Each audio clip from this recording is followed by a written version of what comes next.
नमस्कार। मैं तारिक महमूद हाजिर हूँ राजनीति शास्त्र के इस कार्यक्रम में।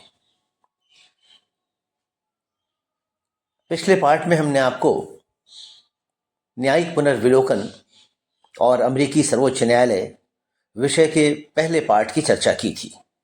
आज इस विषय का दूसरा पार्ट यानी न्यायिक पुनर्विलोकन और अमेरिकी सर्वोच्च न्यायालय के मूल्यांकन की चर्चा करेंगे। जुडिशियल रिव्यू अमेरिकी संवैधानिक व्यवस्था की एक मुख्य विशेषता है, साथ ही यह विवादास्पद भी है। 1803 से ही न्यायिक पुनर्विलोकन के आलोचकों ने इसके विरुद्ध आपत्ति उठाई है। सर्वप्रथम आलोचकों का कहना है कि सर्वोच्च न्यायालय के निर्णय 5-4 के बहुमत से होने के कारण एक व्यक्ति की मर्जी के मुताबिक निर्णय हो जाते हैं।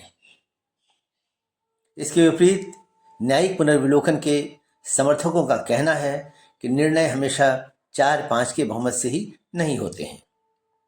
साथ ही उनका कहना है कि यदि कॉमन सभा के अध्यक्ष के निर्णायक मत से एक व्यक्ति की तानाशाही स्थापित नहीं होती तो न्यायाधीश की तानाशाही का आरोप उचित नहीं है। दूसरे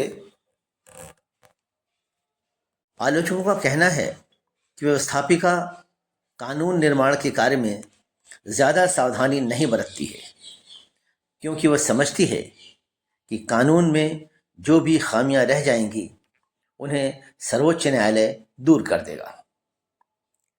लास्की तथा अन्य लेखकों ने व्यवस्थापिका के इस प्रकार के अनुत्तरदायित्व को अमेरिका जैसे प्रजातांत्रिक देश के लिए हानिकारक कहा है। न्यायिक पुनर्विलोकन का विरोध इस आधार पर भी किया जाता है कि 18वीं सदी में बने हुए संविधान पर ही न्यायाधीश काम करते हैं। वे आर्थिक तथा सामाजिक परिवर्तनों को ध्यान में नहीं रखते हैं, जबकि 18वीं सदी में और वर्तमान समय में गुणात्मक अंतर है। जुडिशियल रिव्यू के सिद्धांत की खामियों के बावजूद इस बात से इनकार नहीं किया जा सकता कि न्यायिक पुनर्विलोकन के अधिकार के प्रयोग से सर्वोच्च न्यायालय ने अमेरिकी संविधान की व्याख्या और रक्षा की है। ये सच है कि न्यायालय सामाजिक एवं आर्थिक परिवर्तनों को पूरी तरह से ध्यान में नहीं रखते हैं। फिर भी सर्वोच्च न्यायालय ने अमेरिकी संविधान को वर्तमान समय के लिए भी उपयुक्त बनाया है। न्यायिक पुनर्विलोकन के अधिकार के चलते ही मुख्य न्यायाधीश मार्शल ने निहित शक्तियों के सिद्धांत का प्रतिपादन किया, जिसके चलते संघीय सरकार बहुत ही शक्तिशाली हो गई है। यद्यपि इस अधिकार द्वारा राज्यों के अधिकारों की भी व्याख्या की गई है। इसके अलावा सर्वोच्च न्यायालय ने पहले की अपेक्षा उदारवादी दृष्टिकोण अपना लिया है। यद्यपि सैद्धांतिक रूप से यह अधिकार बरकरार है, फिर भी इस अधिकार के प्रयोग में सर्वोच्च न्यायालय ने आत्मसंयम बरतना शुरू कर दिया है। मुझे विश्वास है आपको ये पार्ट समझ में आया होगा।